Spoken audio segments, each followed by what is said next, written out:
Alhamdulillah, salatu wassalamu ala rasulillah. Ma ba'du. Syukur pada Allah, di pagi hari ini kembali kita dipertemukan oleh Allah untuk belajar Al-Quran, belajar iman, menambah ilmu, menambah amal, menambah kuat keimanan kita.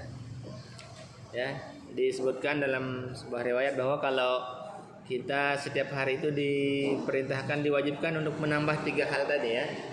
Keimanan kita harus ditambah ya. Ilmu kita ya, kalau kita nggak nambah ilmu nanti kita terbelakang, akan tersingkirkan ya. Yang ketiga, menambah amal ya, bekal kita. Alhamdulillah, sudah kita buka majelis kita tadi dengan baca surah Al-Fatihah. Selanjutnya seperti biasa Ustaz membaca kitab At-Tibyan. Di sini berisi nasihat-nasihat dan motivasi bagi seorang yang menghafal Quran. Ya, buku ini ditulis khusus oleh Imam An-Nawawi untuk para pengajar Al-Quran, penghafal Al-Quran, pembelajar Al-Quran. Agar apa? Agar yang dia baru belajar termotivasi, dan agar yang sudah belajar maupun yang mengajarkan Al-Quran itu tidak tersesat, teman-teman. Karena di akhirat kelak ada sebuah hadis disebutkan bahwa yang pertama kali akan ditanya itu orang yang ada 3 orang ya. Orang yang ahli ilmu atau orang yang belajar Al-Quran, dia ditanya kemana dia pakai ilmunya. Al-Quran yang dihafal, apakah dia mengamalkan atau tidak? Ya, kalau tidak maka dia termasuk orang yang celaka. Maka buku At-Tibyan ini menjadi panduan kita, teman-teman, baik sebagai pelajar maupun pengajar, yang baru belajar maupun yang sudah banyak belajar. Lengkap di buku ini. Kenapa kita pakai At-Tibyan? Baik, kita sudah sampai pada adab-adab ya. Di awal kita sudah menghafal hadis-hadis keutamaan yang banyak kan, tentang keutamaan seorang penghafal Al-Quran. Nah, kemarin beberapa minggu lalu saya sudah menyampaikan. Sini kita mengulang bab 4 tentang yang di awal itu tentang niat. Ayatnya apa, teman-teman? Ayatnya adalah Quran surah Al-Bayyinah ayat ke 5. A'udzubillahi minasyaitonirrajim. Wa ma umiru illa liya'budullaha mukhlishina lahuddin. Apa artinya, teman-teman? Ya. Padahal mereka hanya diperintahkan untuk menyembah Allah dengan ikhlas ya. Menjalankan agama untuk Allah semata. Jadi Allah tidak memerintahkan kita untuk menghafal Quran, untuk beribadah kalau kita tidak ikhlas. Nah, ini dikuatkan oleh banyak perkataan ulama ya. Pertama ini dari Syekh Abul Qasim Al-Qusairi ya. Ya, Ustaz ulangi, oleh Syekh Ustaz Abul Qasim Al-Qusairi rahimahullah. Beliau berkata apa tentang ikhlas? Ikhlas itu adalah meniatkan ketaatan hanya untuk Allah Azza wa Jalla ya. Maksudnya apa, teman-teman? Ketaatan itu bertujuan untuk mendekatkan diri kepada Allah, bukan karena mengharapkan hal lain ya dari respon makhluk Allah, respon manusia ya, pujian manusia ya, bukan itu tujuan untuk beribadah. Termasuk menghafal Quran yang di sini dimaksud ya. Jadi menghafal Quran kita bukan untuk mendapatkan respon dari makhluk ya, mengharap pujian orang, menyukai pujian dari manusia ya, atau semacamnya ya. Selain mendekatkan diri kepada Allah, niat kita menghafal Al-Quran itu, maka akan hangus ya. Bisa jadi pahalanya kita tidak dapat ya. Itu kata beliau ya. Jadi kalau niatkan kita untuk mendapatkan respon orang tua biar dipuji, atau mendapatkan respon teman atau tetangga atau orang lain untuk mendapatkan pujian, mendapatkan pokoknya bangga gitu dari orang lain, maka keikhlasannya itu belum ya. Itu menurut Abdul Qasim Al-Qusair. Maka ia berkata juga, bisa dikatakan ikhlas ialah memurnikan perbuatan dari segala bentuk perhatian makhluk. Jadi murni. Udah kita belajar Al-Quran, menghafal Al-Quran, murni karena Allah Subhanahu wa Ta'ala. Ibarat kalau madu, ada madu murni ya, lebih enak ya rasanya. Beda, kualitasnya beda. Nanti juga Allah akan seperti itu ya. Allah Maha tahu isi hati kita, niat kita murni gak nih niatnya nih karena Allah nih, menghafal Al-Quran, belajar Al-Quran ya. Itu teman-teman. Mudah-mudahan kita sama-sama belajar di sini ya. Namanya manusia memang banyak godaannya kan. Ustadz sendiri pun sama, masih terus belajar. Gimana agar niat kita belajar Quran. Tadi juga Ustadz menyebutkan buku ini bertujuan bukan hanya buat pembelajar, tapi pengajar Al-Quran juga. Ya, terus belajar. Yaitu memurnikan niat kita karena Allah. Baik, kedua, ini menurut Huzaifah Al-Masy'ari rahimahullah. Tadi menurut Abdul Qasim. Sekarang menurut Huzaifah Al-Masy'ari, apa itu ikhlas? Ikhlas adalah samanya perbuatan hamba antara tampak dengan yang tersembunyi. Nah, paham gak maksudnya? Sama antara tampak dan sembunyi. Maksudnya kita beramal, kita menghafal Quran. Setelah itu, baik kita dalam keadaan ramai belajar bersama, atau tersembunyi, atau kita di rumah nggak ada yang nemenin, sendiri, ya, itu sama, ya. Baik, kalau Ustadz masih mendapatkan laporan bahwa kalau Ananda ini kalau belajar sama teman-temannya datang ke Kutab semangat, dia bisa lebih semangat. Tapi kalau di rumah dia nggak semangat, aku nggak mau membaca Al-Quran, nggak mau merojaah. Nah, hati-hati nih, masuk nih teman-teman nih. Jadi berarti dia menghafal Quran bisa jadi belum ikhlas. Ya, sesuai perkataan Syekh Huzaifah Al-Masy'ari ini, jadi dia sama, mau dia tersembunyi, mau dia sendirian di rumah, mau dia belajar bersama, itu sama. Ya, hanya karena Allah, makanya semangatnya harusnya sama. Ya, paham kan teman-teman? Ya, ini mengingatkan Ustadz dan mengingatkan teman-teman. Jadi kalau masih tidak ada lagi nanti laporan, Ustadz Ananda di rumah nggak mau belajar. Tapi kalau di Kutab dia semangat, kalau datang barang semangat. Nah, hati-hati, kita mengevaluasi diri. Memang betul kalau kita hadir memang ada motivasi lebih ya. Kita ada teman kan, nah, nanti ada sela-sela waktu bermain itu kan, betul. Tapi kalau kita belajar tentang ikhlas ini teman-teman, maka hati-hati, ya, hati-hati jangan sampai nanti kita tidak mendapatkan kebaikan yang sempurna di sisi Allah karena kita semangatnya pas ramai saja, pas tersembunyi, pas sendiri atau tidak banyak orang di rumah, dia nggak semangat, bahkan nggak mau melaksanakan tugas merojaahnya, nggak mau dibimbing sama ayah bunda. Wah, nauzubillah ya, nauzubillah min dzalik. Maka ini teman-teman, ayo kita sama-sama kembali semangat. Mau di tempat ramai, mau di Kutab, mau di tempat offline, mau di rumah, sama semangat kita. Nah, ini membuktikan keikhlasan kita. Bahwa apa kata Huzaifah Al-Masy'ari tadi? Ikhlas adalah samanya perbuatan hamba antara yang tampak dengan yang tersembunyi. Ya, kalau makna lainnya adalah ketika banyak orang kita baca Al-Quran, ini sama karena Allah juga, bukan karena dipandang dipuji makhluk. apalagi di tempat sepi gitu kan, memang siapa yang memuji kalau tempat sepi kan? Memang ada jin memuji, ada setan memuji.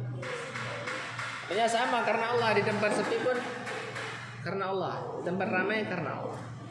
Belajar bersama semangat, belajar di rumah semangat. Ini bagian yang karena Allah.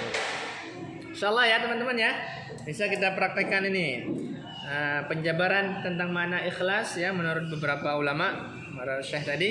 Pertama dari Abul Qasim Al-Qusairi tadi, itu memurnikan ya, tidak mengharapkan pujian siapapun.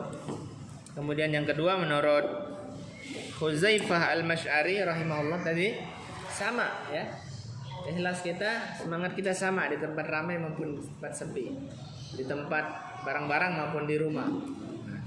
Ini yang bisa saya sampaikan tentang mukadimah dari kitab At-Tibyan. Insyaallah nanti dilanjutkan banyak lagi nih perkataan ulama tentang ikhlas ya. Barakallahu fikum. Baik, selanjutnya teman-teman, pelajaran kita hari ini adalah materi tajwid ya, mengulang materi tajwid. Alhamdulillah sudah ada ya. Ustaz mau menyampaikan, mengulang sedikit tentang ahkamul mim ya, dari yang ikhfa, idgham dan izhar. Izhar kita sudah sampai huruf jim kemarin ya. Contoh huruf jim. Sekarang ha ya. Sekarang ha. Ha udah ya, kemarin ya contohnya ya. Berarti setelah ha apa? Kha ya. Kha. Baik, silakan perhatikan papan tulis.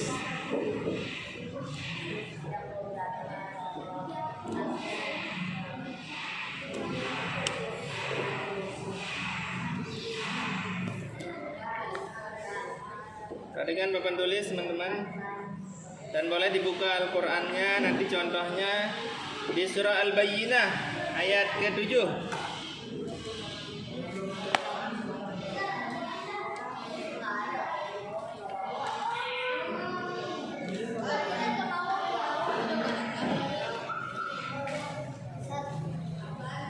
Ya, Al-Bayyinah ayat 7.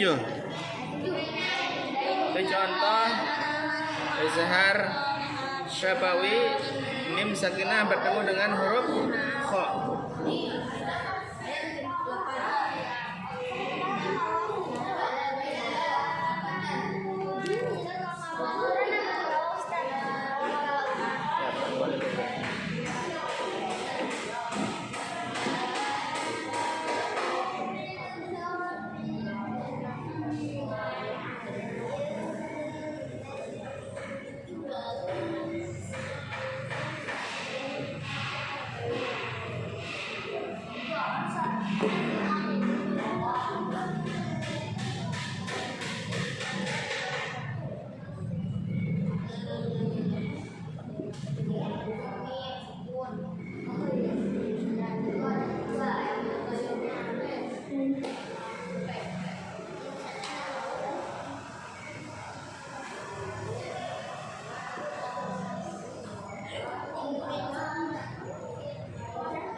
Bahasanya apa?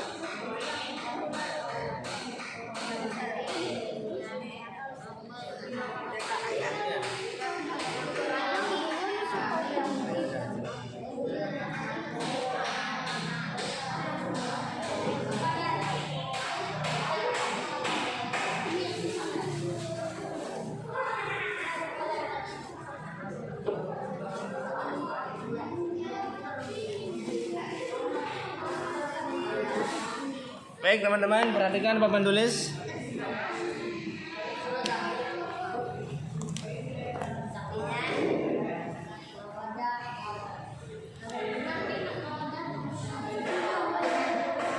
Sini Ustaz sedikit mereview juga, kemarin Ustaz mencoba mengetes teman-teman, cuman masih ada yang belum paham ternyata ya dari Mim Sakinah ini.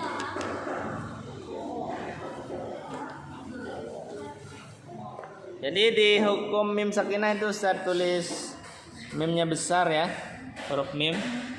Ustaz tebelin lagi dah, kelihatan. Kita bahas mim ya teman-teman ya. Mim Sakinah ada 3 ya, nanti hukum yang termuat. Kira-kira sebelum lanjut siapa yang sudah paham 3 materi ini? Coba ya. Ini udah diajarin, ini kita mengulang. Yang paham siapa aja coba? Sedikit yang angkat tangan ya. Berarti yang belum paham juga banyak ya. Baik, gak apa-apa. Kita mengulang ya.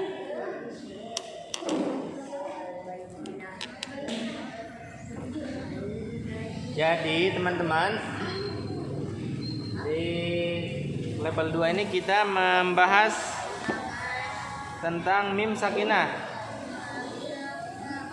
Pertama, hukum yang terjadi itu disebut ikhfa syafawi. Kapan terjadinya? Kalau ketemu huruf mim di depannya huruf ba. Udah itu aja. Mudah, makanya hurufnya 1 mudah. Nah, contohnya misalkan apa contohnya? Dan bisa mendatangkan contoh? Ya, saya contohkan yang pertama yang ikhfa itu, misalkan pada kalimat A'udzubillahi minasyaitonirrajim.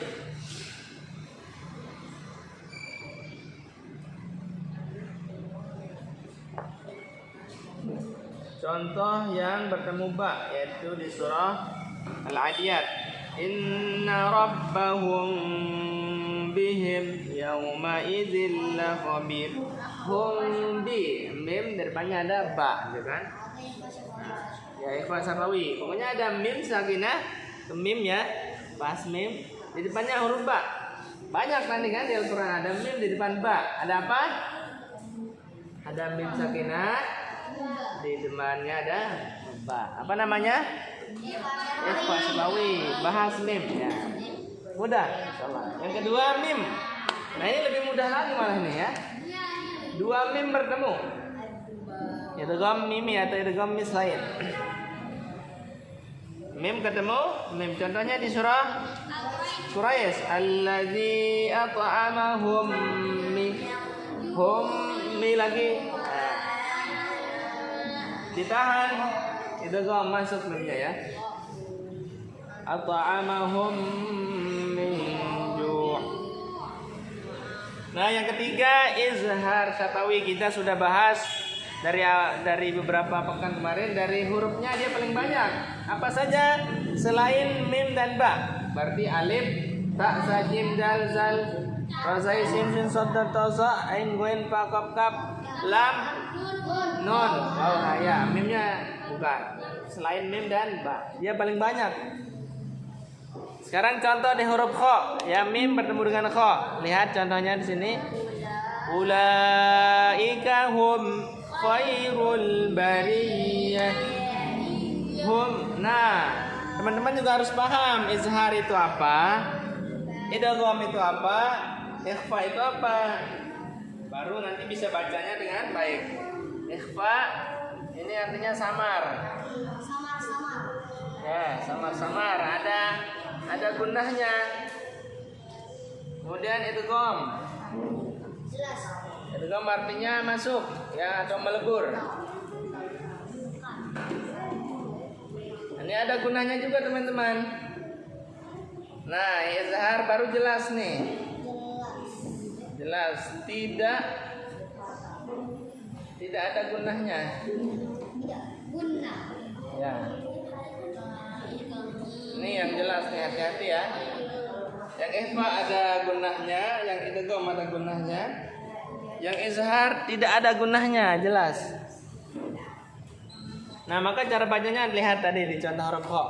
Ulaika hum khair. Baik, jelas? Nanti ditulis ya contohnya. Kemudian cari 2 lagi. Nanti sambil menunggu setoran. Silakan dicari lagi di juz 30 atau juz 9. Contoh yang bertemu huruf kha ya. Kemudian ditulis 2 lagi. Yang ini ditulis 1, sisanya cari di Quran masing-masing. 3 Ustaz minimal. Ya. Jangan nambahin itu. Berapa Ustaz? Juz 29 atau juz 30, silakan. 20. Berapa Ustaz? 30. 29 30. Yang mudah-mudah. Cari contoh mim bertemu kha. Berapa? Ustaz. Ya, pakai buku Quran Ustaz. Ya, betul. Baik, itu ada pertanyaan? Tidak. Belum dimanakan untuk ambil buku? Ya. Ya, nanti teman-teman kita sudah belajar adabnya ya. Kalau perlu sesuatu izin dulu. Kalau belum ada amanah, tunggu dulu. Terus ini evaluasi juga teman-teman, kalau mengambil barang itu tidak gerombolan. Nanti diamanahkan 1 atau 2 orang dulu ya. Jadi tidak habis semuanya. Nanti di situ juga berebutkan di tasnya ya. Paham tuh? Ya, jangan dibiasakan kalau mengambil barang bergantian 2 orang, 1 orang ya, jangan semua. Ada pertanyaan sebelum Ustaz tutup? Nah, kalau tidak ada, silakan kita menyiapkan untuk setoran hafalan kita. Kemudian yang menunggu teman-teman tugasnya murojaah ya. Murojaah. Berapa murojaahnya? 1. Murojaah 5 halaman.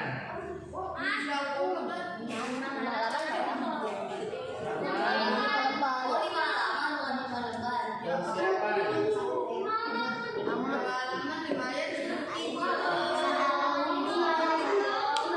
Haidar, fokus. Fokus. 5 halaman ya, bukan 5 lembar ya. Kalau 5 lembar 10 halaman, banyak nanti nggak kuat. Baik, itu saja dari Ustaz untuk mukadimah. Selanjutnya kita akan setoran. Yang setoran ke Ustaz Anggit nanti dipanggil ya. Yang Ustaz dengan Ustaz panggil. Demikian untuk mukadimah belajar kita hari ini. Mudah-mudahan bisa kita pahami dan kita amalkan. Billahi taufiq wal hidayah. Assalamualaikum warahmatullahi wabarakatuh.